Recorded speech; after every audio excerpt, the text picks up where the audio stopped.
Indeed, welcome to game number 2 between PuppyPaw and VortiX here. The winner of this best of 7 gets a ticket to the Heidelberg LAN later in October. PuppyPaw is going to be spawning on the right side playing as the Chinese in red, and in the color blue is going to be VortiX playing as the Delhi Sultanate. We done it, Lidakor. 2 maps in a row. Red is the Chinese. That's good enough. All right, like we have done enough with this production that we can just screw up everything else. Next game, wrong civs, wrong names. I don't care. Like, I'm happy. Good job, Core. Alright, looking at the starts over here for VortiX, he goes for the very early mosque strategy, and we have seen why that's important yesterday, if I can recall correctly. We have seen an instance where if you delay your mosque in Dark Age, you're going to delay the research of piety, and that leaves your scholars much more exposed at the beginning of Feudal Age, which could possibly even lose you a game, as we have seen yesterday. And then there's also the PuppyPaw strategy where you just forget about piety, sanctity, everything T for about We 5 don't talk minutes. about that. I know, it still grinds your gears. Oh, maybe we'll get to see that later on as PuppyPaw is actually still saving the Delhi, interestingly enough. Hasn't whipped them out just yet. First thing I'm looking for is to see if there's going to be a villager pull at all. PuppyPaw, once he scouts the base, if he sees a weak point, he could try to go for an outpost rush. And looking at this generation, it would be a difficult reach around the backside, but I'm noticing a high-value target on the front, as VortiX has both his berries and his deer plopped on top of each other. And usually that's a good thing, right? Like, efficiency. Yup. Yes, not just efficiency for you, though. Efficiency for any filthy outpost spammer. Yeah, that's exactly it. The gold mine is more than safe behind the town center of VortiX, so if PuppyPaw wants to go aggressive with towers or a Barbican drop, he can't really go for the gold. But how about the food? As you said, both berry patches and the hunt on the front as well, and also do note the fact that PuppyPaw was rather successful gathering sheep, so VortiX isn't going to have a tremendous amount of fallback food under his town center either. You could easily starve out VortiX over here with an aggressive tower play if you're PuppyPaw. How do you feel about the fact that VortiX has gone for the berries instead of the deer first? I kind of like it because I think he's trying to nail that fast feudal timing, right? Because you're relying on the berries the most. Ooh, he forgot to research wheelbarrow though. That's actually a cardinal mistake by VortiX. You just pointed out 2 minutes ago that when PuppyPaw played Delhi in one of the sets in Road to Wololo, he forgot his upgrades. Now it's VortiX, and it's gonna be painful because wheelbarrow is actually one of the most important upgrades even. It's not even like, I don't know, you're grabbing piety. It's even more important than that. Oh my Gideon. That's a critical mistake. And this is another way you could have went. Is like, I was going to say that you can easily go into the increased gathering rate on game and then the deer are better again. But like, he hasn't gone for that either. He's gone for nothing. He just completely forgot. And this is going to be a problem. The good news, at least from his PuppyPaw, isn't getting overzealous with his reach here. Barbican in the center, which is going to give him a gold vein. Don't think that this isn't going to be aggression, though, because when you place a Barbican like this, it can set you up to get the gold on the front line and maybe even build into a little bit of a proxy base here, followed up by additional outposts. Yeah, I mean, a second outpost is definitely a possibility, especially seeing how the base layout is looking like from VortiX. So even if before this game PuppyPaw didn't think about the direct tower rush, seeing how the base of VortiX looks like, it might prompt him to make a decision on tower rushing this, even though he didn't plan before the game. And at the very least, what this Barbican does do is it ensures that VortiX can't be a cheeky little git and go for that Sacred Site triple cap. So he won't be able to force a win condition, which makes sense, right? Like, at the end of the day, even if PuppyPaw doesn't go aggressive, this means that he can actually play a hyper late game, as VortiX has no quick way of ending the game by 20 or 25 minutes. Indeed, for the time being, VortiX is not gonna get punished for any of his outlying resources, neither will he get punished for the fact that he hasn't started at key researches. At least piety is in queue. So let's be happy with the fact that he has queued up efficient production. When PuppyPaw forgot his upgrades in one of the sets, he even forgot that upgrade, and the funny thing is that he still ended up winning that game, because your opponents don't assume that you forget your upgrades, and they respect the power of the Delhi. They won't go crazy to punish you for a mistake like that, because they don't assume that you make a mistake like that. So what you're saying is PuppyPaw is assuming right now that his opponent hasn't done any of his upgrades. I saw that. I saw that. Okay, VortiX, you can't hide it from us. You clicked All-Seeing Eye before Sanctity. What's going on here, man? That's what, like, I saw that as well. I was like, is that intended, VortiX? I would be shocked if it was. He flipped it around for now, so it's fine. But he completely forgot Wheelbarrow, and now he's skipping it. He's going for the food gathering upgrade instead of Wheelbarrow. And look at this. This is beautiful from PuppyPaw. He's walling off both of those sacred sites, has a Barbican in the middle, and we have seen this multiple times before. Even if you can't completely prevent the Deli from capturing all 3 sacred sites, or even just one of them, delaying them is already sufficient. Wait, look at this mountain line as well. Like, there's no pass, right? Everything's blocked off, so it's only the absolute north and south side on the western mountain that gives you access. Exactly. This is something that PuppyPaw has learned from his scouting, and this is why scouting is so crucial. You get pieces of information like this, and you can easily exploit the map generation to your advantage, like we're seeing PuppyPaw do. And, you know, in this situation, it's easy to just go, oh, wow, that seems like an unfair generation in favor of whoever's not Deli. No. I look at the other way. I'd say this favors whoever moves out first and takes advantage of it to create a choke point to their benefit one way or the other. And PuppyPaw, to his credit, done exactly that.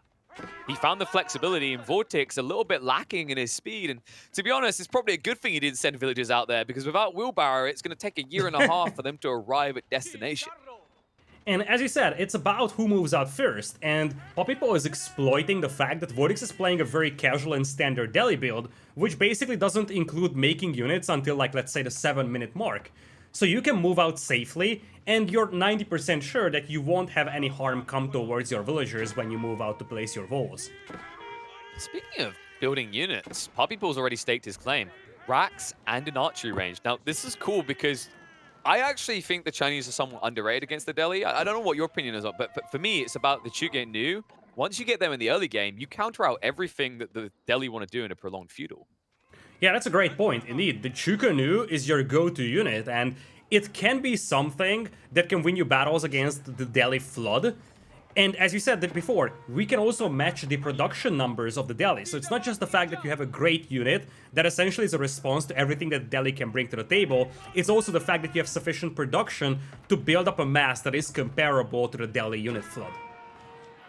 Oh, trying to flood the horseman through the breach here, but Spearman arrived just in time. He's going to block him out. And even if he got through there, we saw a second layer of walling going up as PuppyPaw decided that this villager is going to be a permanent resident of the northern sacred site. And this series is a big concern here for VortiX, because as you see, he's moving out for the berries, and given the fact that his key resource right now will be the berries, he doesn't have the sacred sites to get gold and then just buy resources with that. He needs those berries more than ever.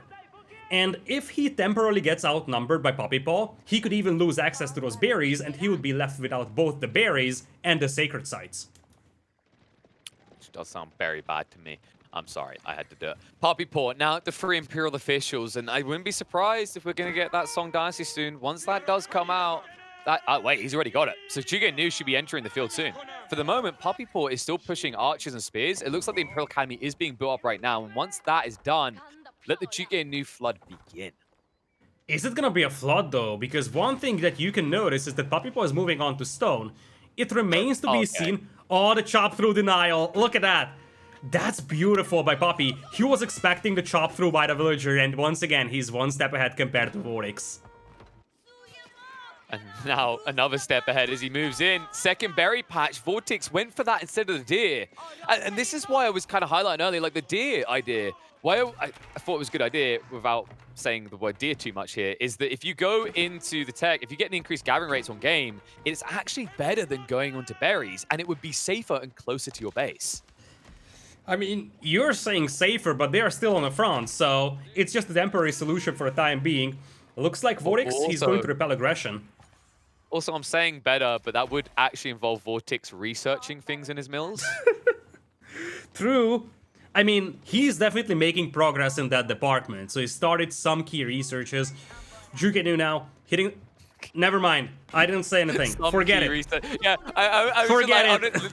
We can't see because we're not on camera, but I done that kind of thing I do judgmentally where I just lean onto one of my arms in my chair like, Now fight over the center. He wants the Sacred Site. Only 3 skulls right now, and the Archer damage starting to stack up. Gets out of range just in time. But Chugenu is now starting to arrive, and this is where he's the paper shredder, and you, my friend, start to turn into paper. The Barbican itself wouldn't be sufficient to hold off this army and prevent the capture, but when you have an army supporting it, it is going to be fine. You see the scholars once again healing each other, but for now, Puppy's just buying himself time, and you do have to respect the firepower of that Barbican. There's a hand cannon emplacement on it, there's arrows flying over, and it's going to be difficult to keep this army alive for VortiX. You see he's already losing some horsemen. Yeah, it's actually a lot of horsemen going down. That's not good news for VortiX as well, considering he doesn't have the wheelbarrow. He's playing on dangerous food as it stands. And even when he goes back to the deer, it's going to be somewhat exposed. So he has to be very careful. Like, remember, the point of playing Delhi is via the healing, you build up a bulk force. Look at the numbers right now, Lidakor. I don't feel like one player's bulking over the other.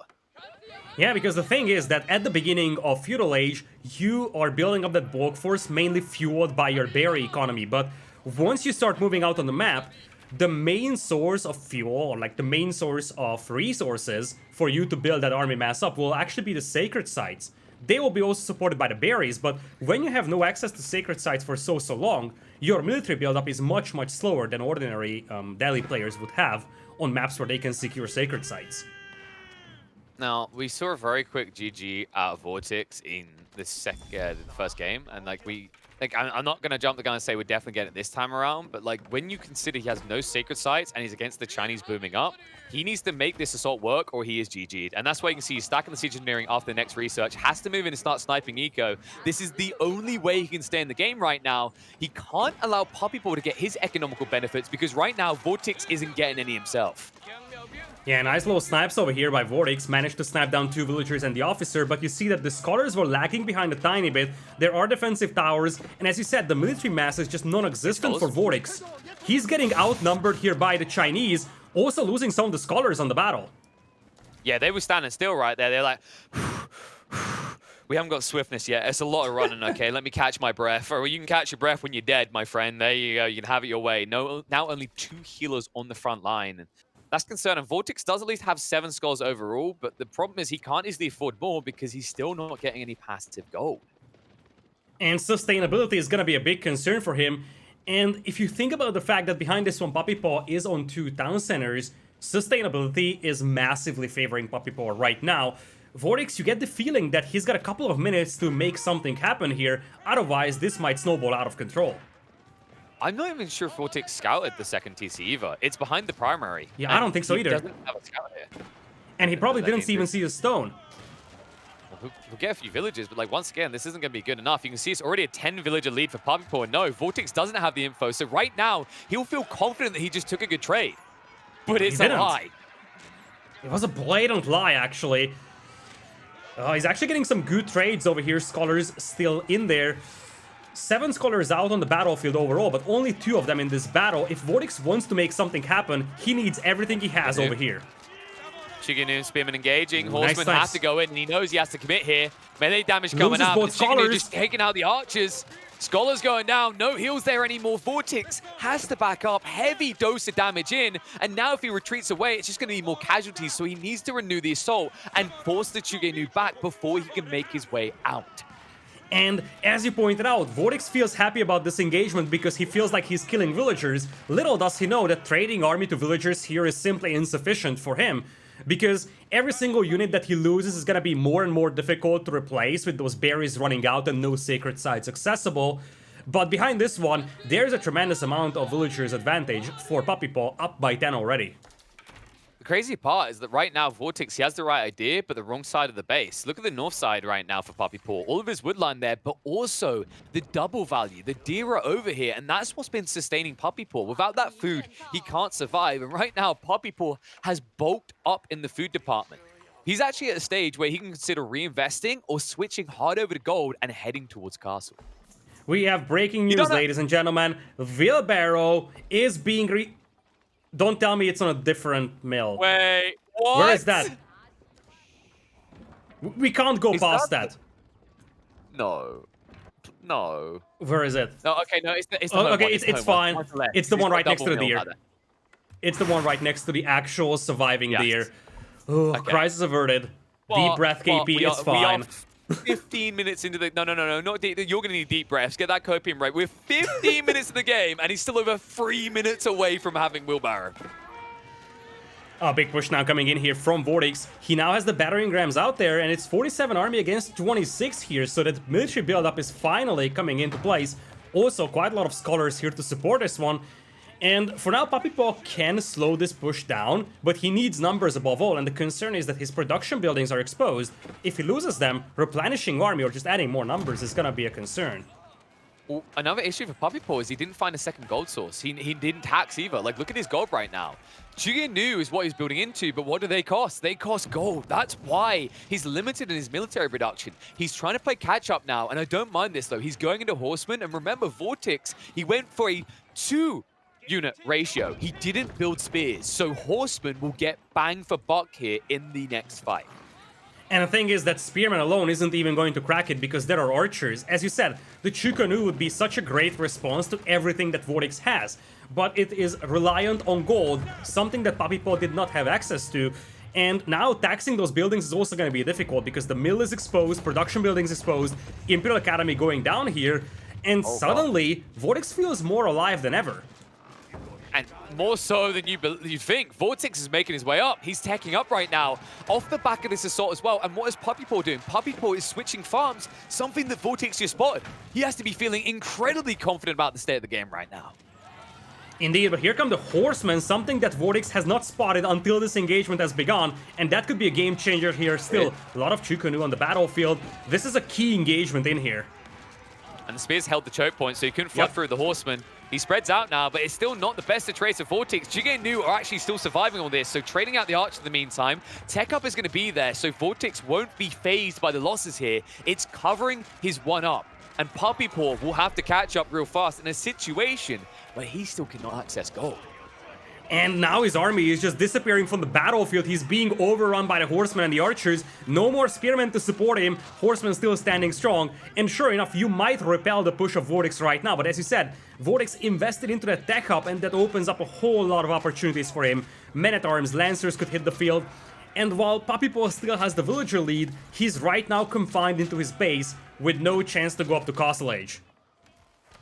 And that's the problem, because in this matchup, when you're feudal, Chinese can be pretty damn strong. The Chuginu, we've seen how they've been able to repel attacks even when they're outnumbered.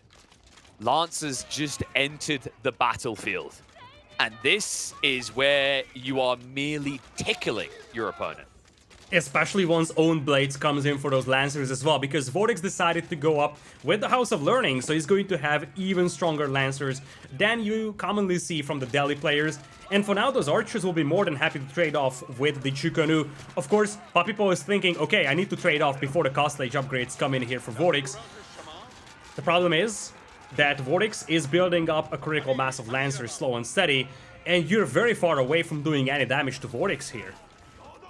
And soon you won't do any damage at all. He's also primed the Herbal Medicine now. Herbal Medicine plus the Swiftness. That opens up a new catalog of options. Not just the Home Blades wielding Lancers, but you can even think about going back for Elephants at this rate. And Chiganu did not fare well there. There's just too much missile resistance on those chunky units. So the only option for PuppyPaw now is to go hard on the gold, and that's why he invests in free outposts here, because he needs to be up in Castle in the next 2 minutes max.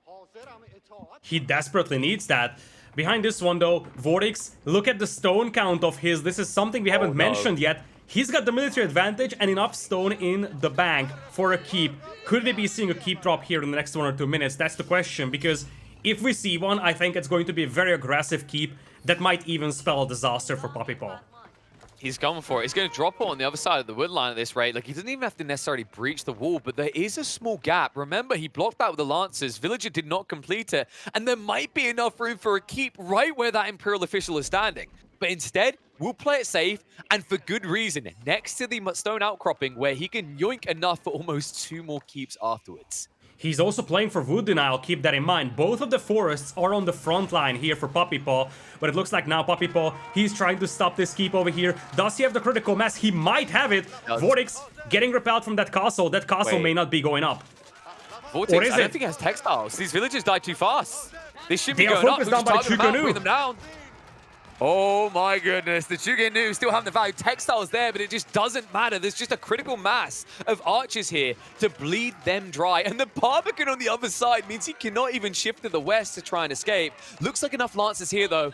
And PuppyPaw not willing to sacrifice, because if he sacrifices the remaining Chugenu, the Lancers can just chase into his Eco Alliance. Speaking of that, Lancers also hit the gold mine out there, villagers being lost on that department as well. Now the Lancers really show their power in here. Archers also now having veterancy as well, and slow and steady, as you said, this keep is going up, simply because PuppyPaw cannot risk the remaining forces of his to fight Lancers and veteran archers. Look at the eco count right now, Lidakor. A lot of pressure applied to PuppyPaw, but PuppyPaw in a situation where he can boom in the blink of an eye. Make no mistake, VortiX has got the one up, but if he ever slips or hesitates for a second, the Chinese will be unleashed upon the map. And this is why it's so important for PuppyPaw to maintain some level of military. He can't sacrifice everything he has, because as you said, the moment he sacrifices everything, VortiX will dive deep and start slaying villagers. PuppyPaw needs to discourage VortiX from diving to buy himself time to capitalize on that eco lead. Villages are going to be spotted out, but he has plenty of surplus of those. I mean, it's just a shrug of the shoulders. You've guys got 3 TCs here, easily replaced. Chugenu are the important detail. If you can keep a critical mass, these Lancers will not die, because although it takes what feels like 1,000,001 bolts to the face to finally slay them, luckily for the Chinese here, the Chugenu do shoot around 1,000,001 bolts. Astronomical clock tower now coming in here for PuppyPaw, and this is what I love. He has expanded to the northern side here. He is struggling with space inside his starting base, but he's got some very safe areas to the north, and he's using that to his advantage. PuppyPaw has a deep understanding of what he done by design here. When he blocked the outer sacred sites, he not only prevented VortiX and funneled him to the center aggressively, he also done so economically, freeing up these flanks, free of harassment and free of risk. PuppyPaw lives because of this play, and it's why he can now recover as he's finally caught up in the castle age, and should this go any later, the Chinese are heavily favored. And do keep in mind that VortiX, he still does not have a single sacred site, and he's slowly running out of berries. At one point, the Delhi player will also have to make a farm transition, which will inevitably slow down the momentum of VortiX. Did I see a keep by VortiX right next to the TC, or is that from PuppyPaw? The answer is that it's from PuppyPaw. There's a trebuchet out there, but it should be going up, and I get the feel that PuppyPaw is buying himself sufficient time over here to capitalize on that boom. Yeah, and you know, like, if you want to understand the state of the game, if you think VortiX is very comfortable with how things are, he's not. If he was comfortable right now, why don't you check that central sacred site? Because we just saw a trebuchet built by VortiX, and I noticed it's not taken out of the Barbican. He can't go back for sacred sites now. If he shifts attention to the mid-map, PuppyPaw will unleash the economical beast that is the Chinese. And let's keep in mind that for a long time, VortiX did not see the second town center, so he's sort of kept blind when it comes to approximating the amount of villagers PuppyPaw has. VortiX does not know whether the villager lead is 10 or whether it's 40. Little does he know it's beyond 40. We're talking about a 43 eco lead, some of that being offset by the relics that VortiX has gathered, but with no sacred sites for a Delhi, this is still a substantially better economy here for the Chinese player. Yeah, and the only thing I can hope for VortiX is that he's getting into village fortresses, so maybe has a recovery point. But I don't think that's on his mind right now. Like, to his credit, VortiX is thinking about how he wins this game, not how he bounces back if it goes later. Because if it does delay, if this does go too late, it doesn't matter. You are Chinese versus Delhi. And it's very rare that on equal footing and equal skill, you see the Delhi come out ahead in that one. Is that even an equal footing, though? Because, as you said, there is a substantial eco lead here for PuppyPaw. And I get the feel that if we are going into late game, it's not gonna be on equal footing. No, and the mind-blowing part is, like, imagine this game if VortiX at some point just sent round skirmishes to take control of the sacred sides or block them off. Imagine PuppyPaw doesn't have that safeguard point to build up his eco. He has 100+ villagers stuck in his base. That doesn't work on outside. We've seen players, specifically playing as Chinese this weekend, try and do that and fail because of it, because they run out too fast. But PuppyPaw was wise to this, and it's why VortiX's assault doesn't end the game, because while he's applying a lot of pressure into the base of PuppyPaw, he's not starving him out off of the resources. And one has to wonder whether VortiX knows about how spread out PuppyPaw's eco is. Sure thing he knows there might be a few villagers on the flanks, but I wonder if VortiX actually knows that there's a substantial amount of farmers on the north, a lot of villagers on gold as well, so there is a massive spread out here from PuppyPaw. We're not talking about 5 villagers on those flank resources, it's way more than that. Shivs out, boys. I see a build crew here. Let's carve them up like the turkey They could get the surround and then Chukunu can slay them. They might kill him before the Chicken even arrive at this rate. Those shivs adding up a lot of damage. You can't flee! You gotta lead the keep! Too late! Too late, my friend! Run! Tell them what you saw here! Oh, that is painful out there. Precious Villager is also lost over here for VortiX. He had to cancel his keep. Luckily, he gets a full refund, and truth be told, landmarks are slowly going down. Let's keep that in mind. Starting TC gone. Barbican could be taken down any moment because it's exposed. Imperial Academy gone. And you do have a block tower left. Guarded. A few Lancers can kill him. He's got to pull villagers to make sure they're repaired just in time. The Trebs are actually adding up pretty fast. VortiX now up to 4. Also getting the anti-siege. PuppyPaw trying to get a counter out for any clump via the Nest of Bees. Chugenu trying to move on Sprinkle, but too slow to stick on top of it. They do need to clean up these Lancers, though. PuppyPaw desperately needs to get the cash together for 1 or 2 more trebuchets so he can find a way of breaking this strong point outside of his base.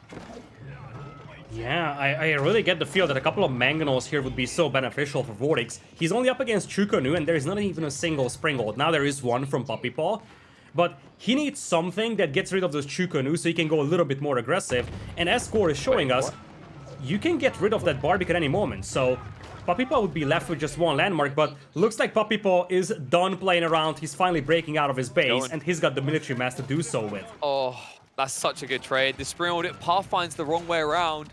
So instead of getting 1, he'll get 2. Siege Workshop goes down to the trebuchets, and although the TCs were blown up, that won't stop PuppyPaw from recovering, and while he does that, the Chuganu continue to aggress. This is the impressive detail about Chuganu. Because they do burst attacks and damage can only be reduced to 1, they're actually pretty good for a basic range unit at trading out siege weapons that have high range resistance. Indeed, and PuppyPaw is essentially saying, call an ambulance, but not for me. Because despite the fact that half of his base is leveled, now he's trending strong, moving out of his base, and when you just look at the pure numbers, we're looking at 160 population against just 90, with another keep potentially falling over here for VortiX. He also lost a keep that he researched boiling oil on, so he has to restart from scratch. Yeah. And you know, that, to be honest, having to call that ambulance usually isn't bad for the Delhi. But it is in this situation because nothing about VortiX's strategy has utilized Scholars in the last several minutes. They haven't done anything. We're not seeing Elephants. We're not seeing Lancers dive in and come back to heal. They're going in and never coming home. They're leaving children fatherless and wives husbandless back at home. And I really get the impression that we're going to see some more wives being husbandless at this point because now PuppyPaw is moving out, and you gotta ask the question, what does VortiX have to stop this with? 4 Lancers and 1 Tower Elephant. Now you have crossbows out there for PuppyPaw. It's no longer just pure Chukanu. Lancers won't crack it, and I feel like 1 single Tower Elephant is far from being sufficient from being able to repel this. Yeah, at least those wives and children might be reunited with their husbands and fathers at this rate, because with ground likely to be quickly forfeited by VortiX, it might be his villagers also getting butchered at this rate, and that would be very unfortunate. Look at the count for VortiX. He's worked tirelessly just to get up past the 70 mark in the villager department. And remember that behind this, no village fortresses research, no secondary TC. This is all off 1. It looks like he went for a second TC now, so he is finally able to boom up. Problem is, now that you're forfeiting ground, this is a fairly aggressively located town center.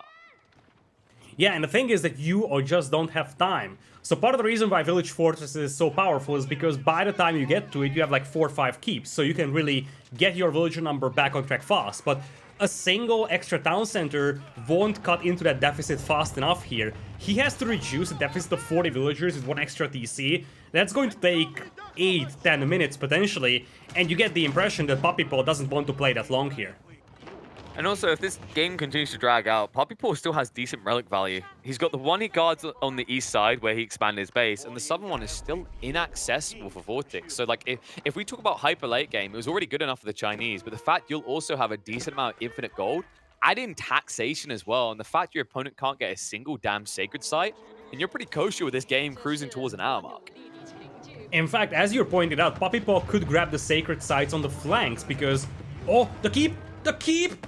Oh, looks like traps are focusing on a different building.